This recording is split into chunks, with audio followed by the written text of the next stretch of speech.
They looked at him the way people look at a mistake. A man in a faded flannel shirt, one hand holding a paddle he hadn't used yet, the other holding the small fingers of a 7-year-old girl with her hair in 2 uneven pigtails, standing in the middle of the most prestigious automobile auction house in Hartford, Connecticut, a room where 3-piece suits and platinum card holders were the only accepted currency. Nobody said anything out loud. Nobody needed to. A slow glance was enough. A half-second pause in conversation. A slight shift of weight away from him, as if proximity itself were a social risk. The message required no translation. You don't belong here. But Isaac Merrill hadn't come to belong. He had come to take back something that was his, and he had been patient long enough. The Voss and Aldrin auction house occupied a converted warehouse on the south edge of Hartford's financial district. Its exterior, modest enough to be easily missed, its interior designed to make every visitor feel they had walked into a different century. The ceilings ran 30 feet high. Warm amber lighting fell from exposed industrial fixtures that had been retrofitted to hold Edison bulbs, each one casting a glow that made chrome trim and polished enamel look like molten gold. The floors were gray Italian marble, and every footstep on that surface made a sound that announced itself a clean, deliberate percussion that suited the crowd perfectly, because this was a crowd that believed in announcing itself. 17 automobiles were on the day's roster. Each one sat beneath its own spotlight, elevated on a low platform, roped off with velvet cord and accompanied by a placard printed on cardstock, so heavy it could have been mistaken for engraved stone. The combined estimated value of the lots exceeded $4 million. The air smelled of leather conditioning solution, fresh ground espresso from the catering table near the east wall, and the particular variety of cologne that announces a man before he enters a room. Isaac noticed none of that when he walked in. He noticed the placard at the far end of the hall, Lot 14, and below the lot number, in the same elegant serif typeface as everything else in this building, words that had occupied a corner of his mind for 14 years. 1967 Ford Mustang, Shelby GT 500, Reserve, $280,000. He stopped walking for just a moment, not long enough for anyone nearby to notice, but long enough for the small girl beside him to look up.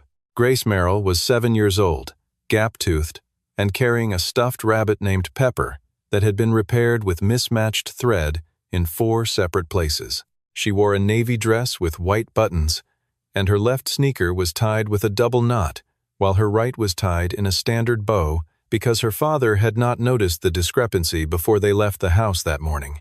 She was the kind of child who asked questions about everything except the things she could already feel.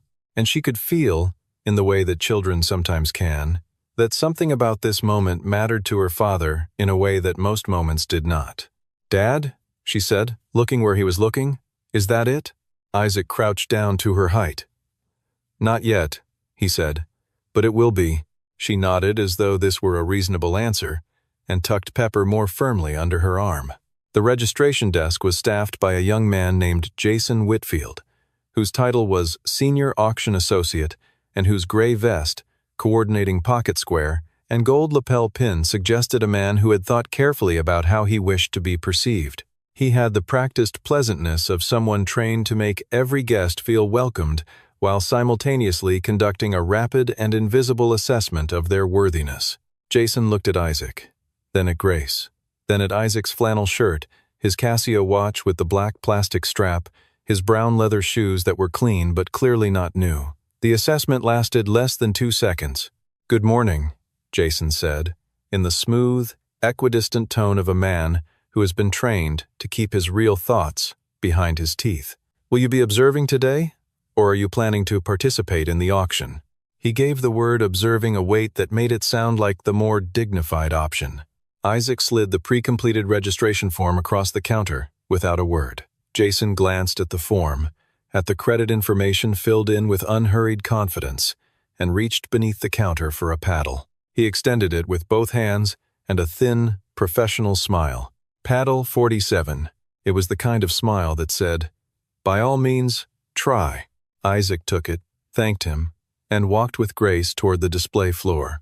The crowd at Voss and Aldrin fell into several categories, as crowds at these events always do. There were the serious collectors, quiet men and women in their 50s and 60s who moved through the space the way museum curators move through a gallery slowly, with their hands behind their backs, leaning close to read details on placards that they had already memorized. There were the social buyers, couples in coordinated business casual, whose interest was more in ownership than in automobiles, for whom a vintage car in a renovated garage spoke a language their neighbors would understand. And there were the dominants, the men who arrived already in possession of the room, or at least believing they were. Dominic Hale fell firmly into this last category. He was 45, built like a man who played competitive tennis on weekends and reminded people of it, wearing a charcoal Tom Ford suit over a white shirt open at the collar, a matte black Audemars Piguet on his left wrist. Dominic had developed 3 commercial real estate properties in the greater Hartford area in the last 4 years, 2 of which had been profiled in regional business publications. He moved through the auction floor with the particular ease of a man who had never, not once in recent memory, entered a room where he was not the most immediately impressive person present. He noticed Isaac. He could not help noticing Isaac, because Isaac was the sort of anomaly that catches the eye precisely because it does not fit. He said nothing directly. He simply turned to the man standing beside him, his attorney, a thin man named Warren who laughed at everything Dominic said and let one corner of his mouth lift slightly. "I didn't know this was open registration," Dominic said. Warren made a sound that was not quite a laugh. Isaac was standing near lot 14 when this was said. He did not look over. He was crouched slightly, his attention directed at the undercarriage of the Shelby, studying something near the rear axle, with the specific focus of a man who knows exactly what he is looking for. His right hand moved to the outer edge of the rear wheel well, 2 fingers tracing the seam of the metal with the gentleness of someone reading Braille. Jason materialized beside him within seconds. "Sir," Jason said, with the same calibrated pleasantness he had deployed at the desk, "we ask that guests refrain from touching the display vehicles." Isaac straightened. "I apologize," he said evenly. "I was checking the original body seam. This is an authenticated 1967 Shelby GT 500, Jason said. Slower now, as if reducing the complexity of the sentence for someone who might not immediately follow. "I think you can be confident the documentation is thorough." Dominic, nearby with his champagne glass, addressed no one in particular at a volume designed to carry. "Do they not have an invitation requirement this season?" He shook his head with the expression of a man who supports standards in principle. "It's a shame when these things get diluted." The thin sound of agreement moved through the cluster of people near him like a small, ugly wave. Grace stood very still beside her father. She did not understand every word, but she understood the sound of them, the particular tone adults used when they wanted to make a person feel small, without the inconvenience of saying something they could be directly blamed for. She had heard it once or twice before, in other rooms, directed at her father, and she did not like it. She pressed closer to his arm. Isaac put his hand on her shoulder, not to pull her away, not to shield her, simply to let her know where he was. "They don't know us," he said quietly. "Low enough for only her. It's fine." She looked up at him. His face was calm. Not the kind of calm that comes from not caring, but the kind that comes from caring about exactly the right things and nothing else. The main auction room held 120 padded chairs, arranged in curved rows before a raised dais, where Barrett Sloan, the house's senior auctioneer, would conduct proceedings with the smooth authority of a man who had been selling significant things to wealthy people for 22 years. The walls displayed framed archival photographs of notable lots from the house's history. The sound system was tuned to a frequency that made every voice in the room sound more important than it might have been otherwise. Isaac chose 2 seats in the back row, which had the practical advantage of giving him a clear view of the entire room.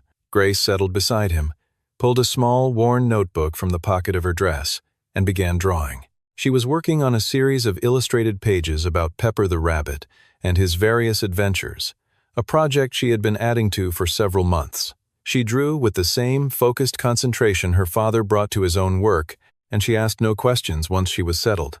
The early lots moved efficiently.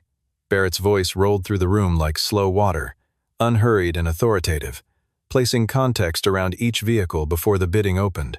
Isaac watched with the attentiveness of a man attending a performance he has seen before, but in which he is nonetheless interested in the craft.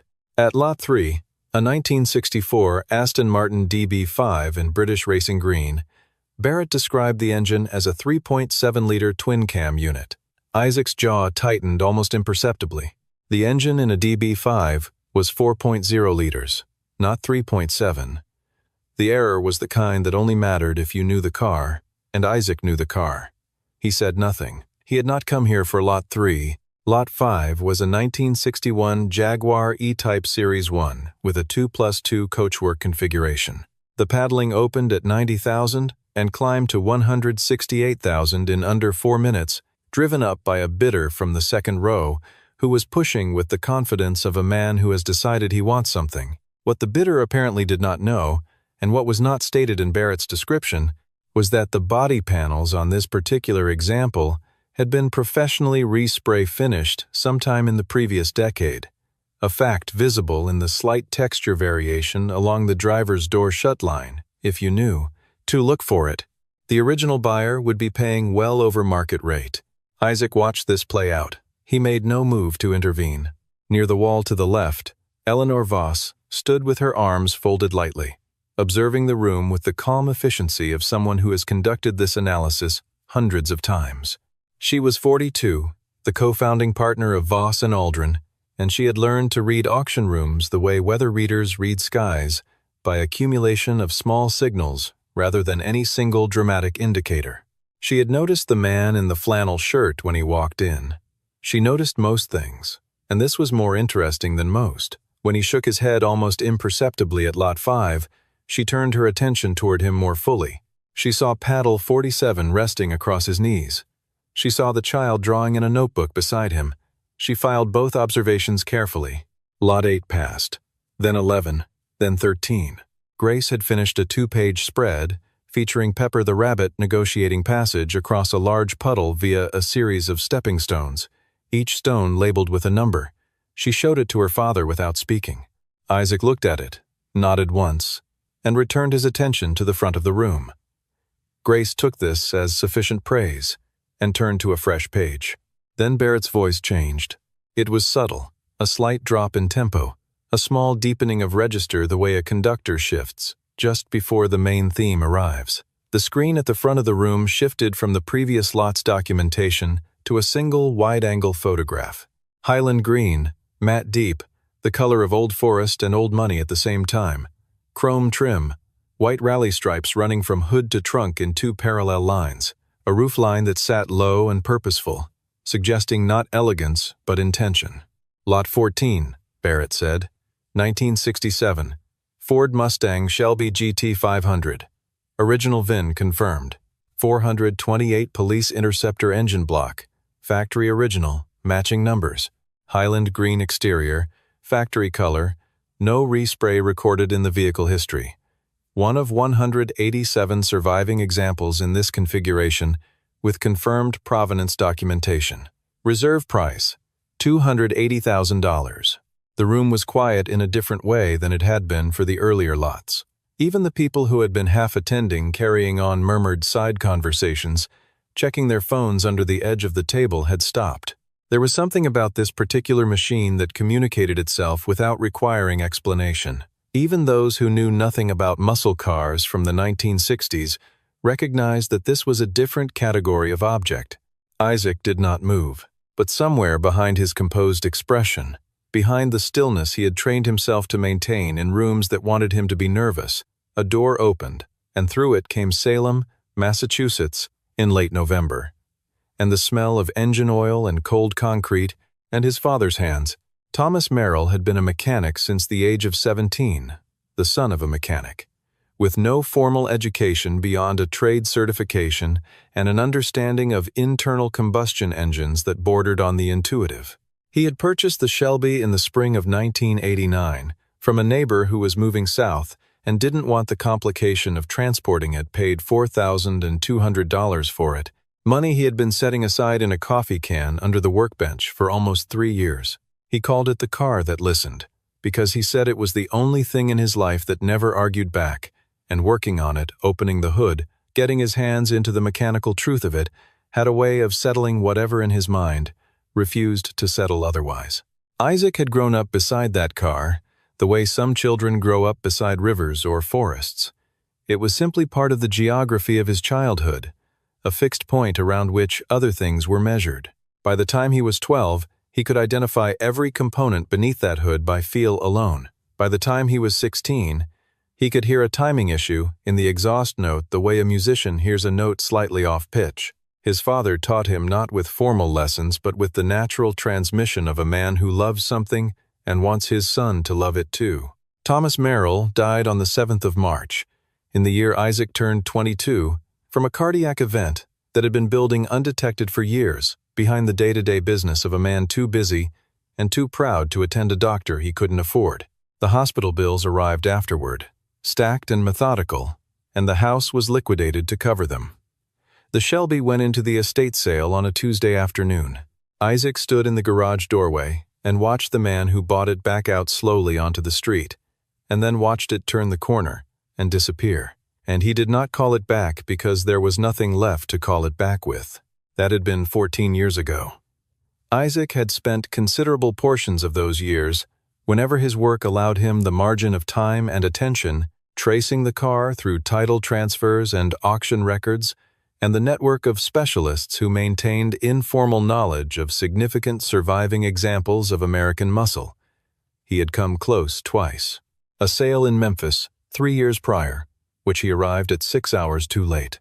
A private listing in upstate New York that dissolved when the seller died and the estate went into probate.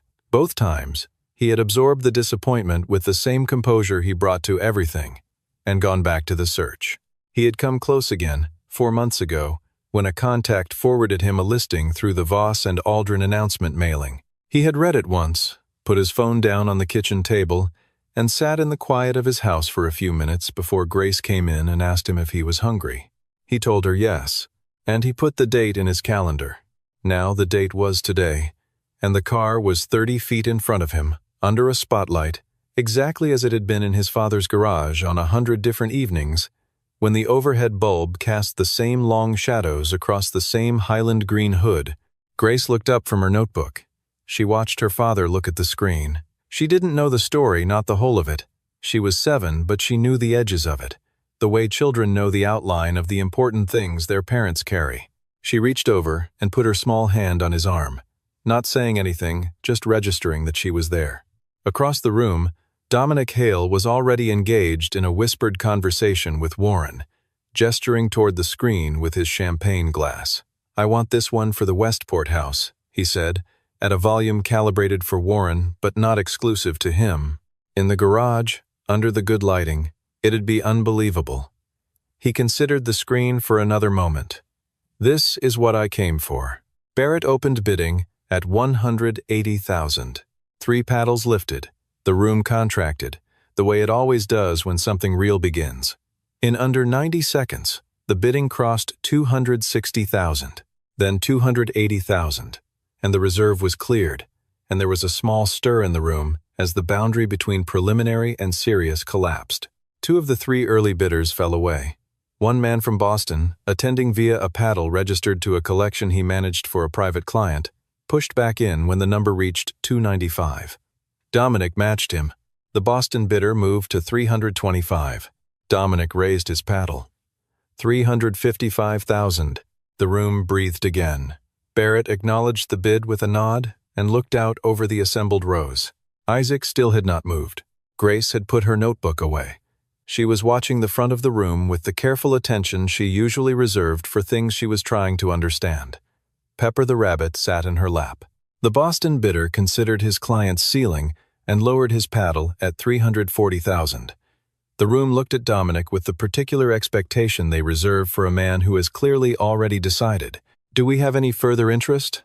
Barrett said, unhurried, scanning the room.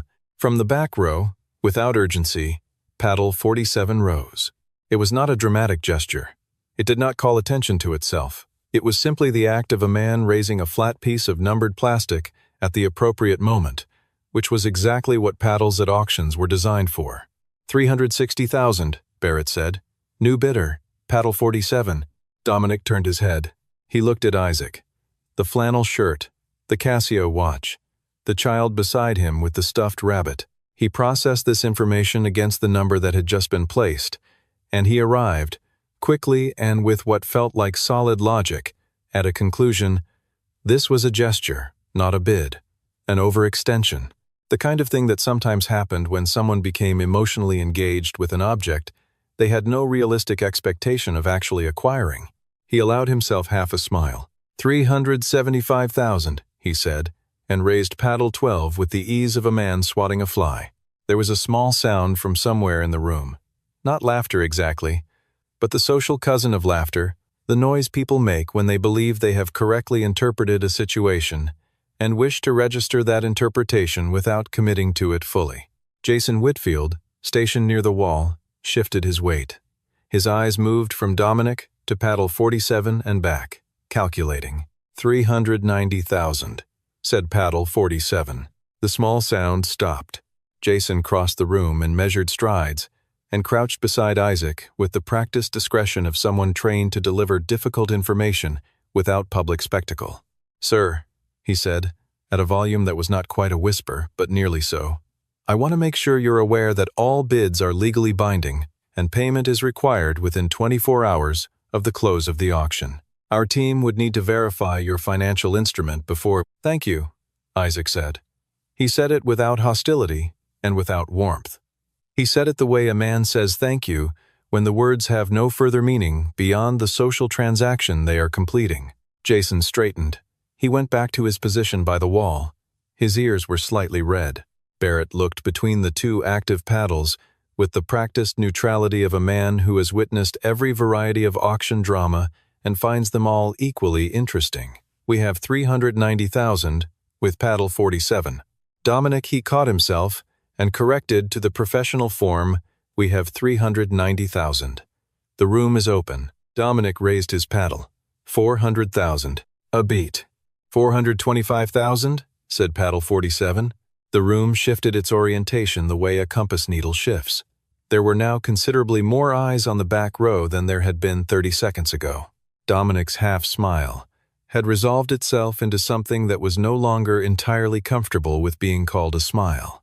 He studied Isaac from across the room with the particular expression of a man recalibrating. He looked for the tells he had been trained to read over a lifetime of negotiations and acquisitions, the slight tremor that indicates overextension, the over-deliberate posture of a bluff, and he could not find them. The man in the back row was sitting with his left hand on his knee, his right hand holding paddle 47 in a relaxed grip, and he was looking at Barrett Sloan with the patience of someone waiting for a slow elevator. 450,000, Dominic said. His voice was level. The slight edge in it was perceptible only to those who knew what his voice sounded like without an edge. Barrett looked to the back row. Grace looked at her father. Isaac was looking at the front of the room.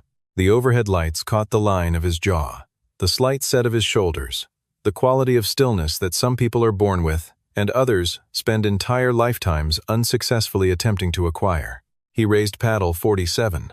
500,000. The room went silent in the way that rooms go silent when the thing that was expected to happen has been replaced by something no one expected at all. Not the silence of emptiness, but of suspension, every person present briefly pausing their own mental activity to attend to what was actually occurring. Dominic Hale stared at the back row.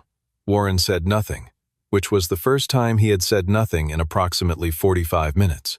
Barrett, whose voice had remained perfectly calibrated throughout the entire session, let a single beat pass before he spoke. $500,000, ladies and gentlemen, paddle 47.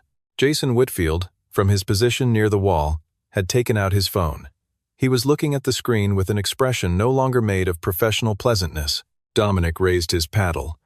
520,000. He turned back to look at the far row after he said it, and there was in his posture now the recognizable architecture of a man who has been surprised and does not intend to let that surprise determine the outcome. 550,000, said paddle 47. It came without delay, without consultation of notes or companions, without the small visible calculation that most bidders exhibit when numbers reach this altitude. 580,000, Dominic said. A pause of perhaps 4 seconds. Then paddle 47 came up, slow and unhurried, as it had been every time. 620,000. The room did not make any sound at all. Dominic Hale looked across 120 chairs at the man in the back row, and for the first time in the afternoon, he looked at him the way you look at someone when you are actually trying to see them rather than confirming a prior assessment. He saw a man in his late 30s, not physically imposing, sitting very still, with a small child beside him and a numbered paddle in his right hand, and an expression on his face that communicated something Dominic had not encountered frequently in his 45 years. Not aggression, not anxiety, not the theatrical confidence of a man playing a role, something older and quieter than any of those things. A man who knows exactly why he is where he is. Dominic Hale lowered his paddle. He did not lower it dramatically. He did not throw it down or push it away or make any gesture that could be interpreted as defeat. He simply allowed it to settle onto his knee, and he looked at Barrett, and he said nothing. 620,000, Barrett said. Paddle 47, going once. 620,000, going twice. His gavel was already held at the height from which it would fall. He looked once more at the room, as professional courtesy required. Then the gavel came down, and the sound of it rang through the marble and the steel and the amber light. Sold. Lot 14. To Paddle 47. The response in the room was unlike any that had attended the previous 13 lots. It was not applause, though there was a small scattering of it, reflexive, from people who were not quite sure what they were clapping for. It was more like exhale, the room letting out a breath it had not known it was holding. Jason Whitfield stepped back toward Isaac's row with his clipboard, and the expression of a man attempting to reconstruct his professionalism from constituent parts. Before he reached the end of the aisle, his phone buzzed. He looked at the screen. He stopped walking. He answered the call quietly, turned slightly away, listened for approximately 15 seconds, and then stood very still for a moment before he put the phone away and resumed walking toward the back row, but with a different quality to his step than he had carried in any of his previous approaches to this location. From the side entrance near the stage, a door opened, and a man walked in with the easy stride of someone who considers most rooms to be rooms he belongs in. He was in his mid-40s, taller than average, with the kind of build that suggests physical work done earlier in life, and the kind of silver and brown hair that suggests it was some time ago. He wore a navy suit and no tie, and he scanned the room with the unhurried confidence of someone who already knows most of what he needs to know about it. Cameron Rourke had been Isaac's closest friend since the years they spent working together in a small independent garage in southern New Hampshire, when Isaac was 24 and Cameron was 26, and neither of them had any idea what they were eventually going to become. They had rebuilt engines side by side, eaten lunch from foil wrappers on the hood of whatever car was currently in the bay, and argued about soccer with the passionate specificity of men who had a great deal of time and nothing particularly compelling to do with it. Cameron had subsequently built a successful vehicle investment and advisory firm, Heritage Auto Partners, with offices in 3 cities and a client roster that included several institutional collectors and 3 sovereign playing wealth funds. He found Isaac without difficulty and crossed the room to him. They shook hands, and Cameron gripped Isaac's shoulder with his free hand and said, with the cheerful directness of a man who has been friends with someone long enough to dispense with most preamble, "You were here the whole time. I thought you might lose your nerve." "When have I ever lost my nerve?" Isaac said. "Never," Cameron said. "That's why I said it." Eleanor Voss had stepped fully out of the wings now.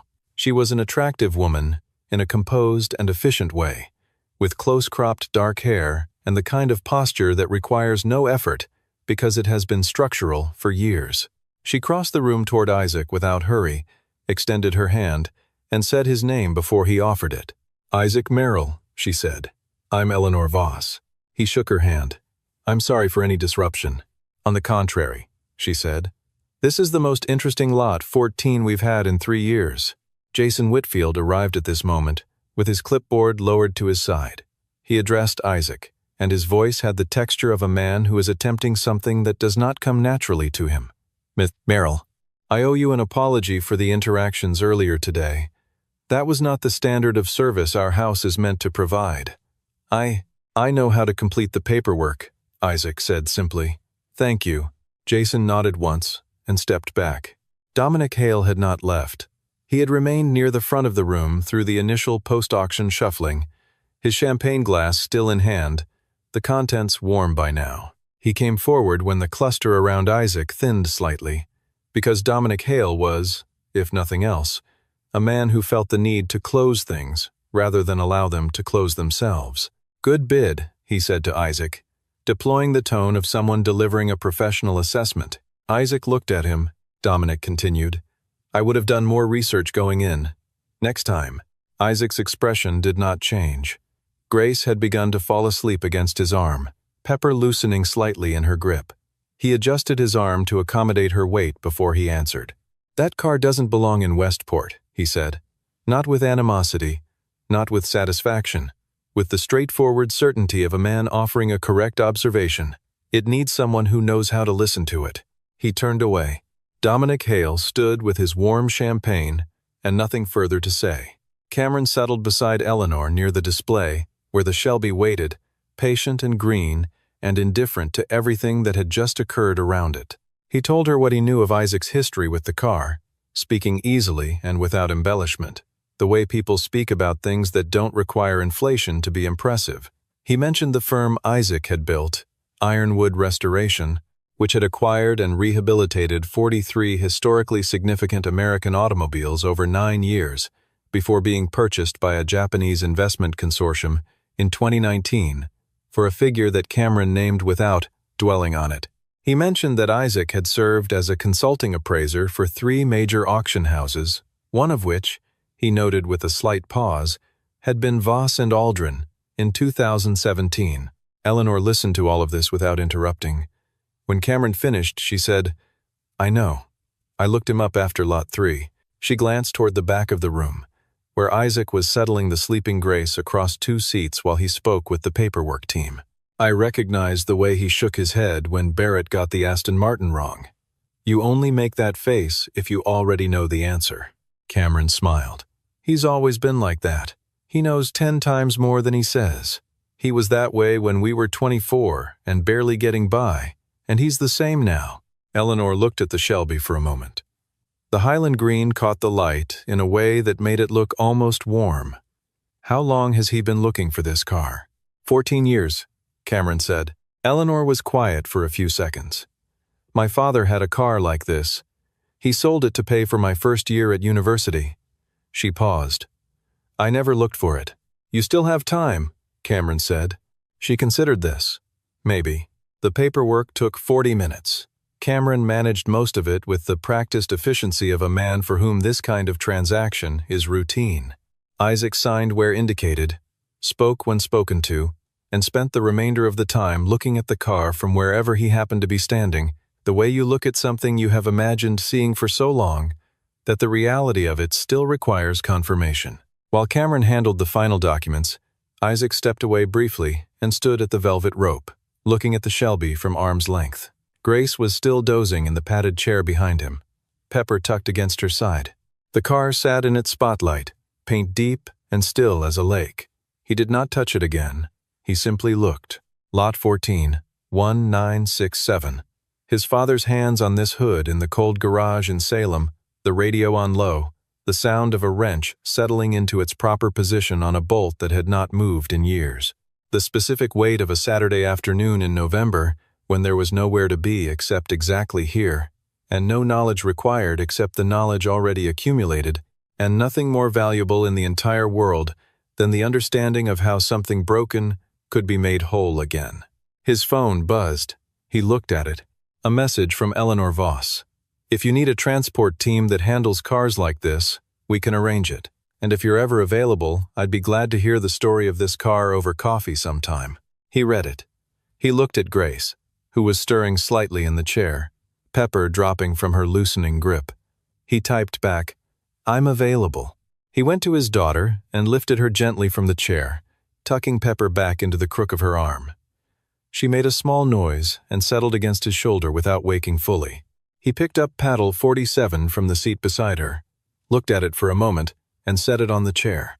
Outside, the October afternoon had gone the color of old brass, the particular quality of light that Hartford produced on autumn evenings, low and amber, cutting across the granite and glass of the financial district at an angle that made ordinary things look significant. A hired car waited at the curb. Isaac carried Grace down the front steps, with the practiced ease of a man who had made this carry thousands of times, opened the rear door with his free hand, and settled her into the seat, drawing the belt across with the care he brought to everything that mattered. He sat beside her and pulled the door closed, and the car did not move immediately. The driver was completing a route confirmation. Isaac sat in the brief quiet and looked through the window at the front entrance of Voss and Aldrin, where a few guests were still filtering out, and at the sidewalk beyond, and at the street where the October light was running out. He thought about the Shelby, currently in the custody of the transport team Cameron had arranged, who would spend the next 3 days performing a complete mechanical evaluation before releasing it for delivery. He thought about the garage at his house in West Simsbury, the one he had spent 2 weekends last spring retrofitting with new fluorescent overhead lights and a proper drainage system, the one that currently sat empty and waiting. He thought about the morning he did not know which morning, but he knew it would come when he would hear the transport vehicle in the driveway and go out to meet it, and the door of the truck would open and the ramp would lower, and he would hear the sound of the engine turning over for the first time in the context of his life. He thought about his father, not with the heaviness that had attended these thoughts for the first years after Thomas Merrill died, but with the particular quality of completion, not the end of grief, which does not end, but the end of a specific kind of unfinished business. There was a rightness to this that had nothing to do with the money or the bid or the expression on Dominic Hale's face when the gavel came down. The car would come home. Not to the home it had known before, nothing returns exactly to what it was, but to the next iteration of that home, the one where Thomas Merrill's granddaughter would grow up knowing what it looked like and what it sounded like, and something of where it came from. That was enough. That was more than enough. Grace shifted against him, still not fully awake, her voice carrying the soft imprecision of someone halfway between sleep and the surface of the world. "Did we get it, Dad?" "We got it. Is it coming home?" He looked out the window as the car finally began to move, pulling away from the curb and turning out onto the main street, carrying them north toward West Simsbury in the last of the autumn light. "It's coming home," he said. She settled back against him and did not ask anything further. She already had the answer she needed. The car pulled forward through the copper afternoon, past the stone facades and the glass towers and the ordinary streets where ordinary things occurred every day, unremarked upon, unremarkable, except occasionally, when a 14-year-long patience finally arrives at its destination, and the thing that was lost comes back to where it was always meant to be. Grace slept. Pepper rested in her arms, repaired thread and all. Isaac watched the city give way to suburbs, and the suburbs give way to the particular quiet of the Connecticut countryside in October, and he said nothing more, because there was nothing more that needed to be said.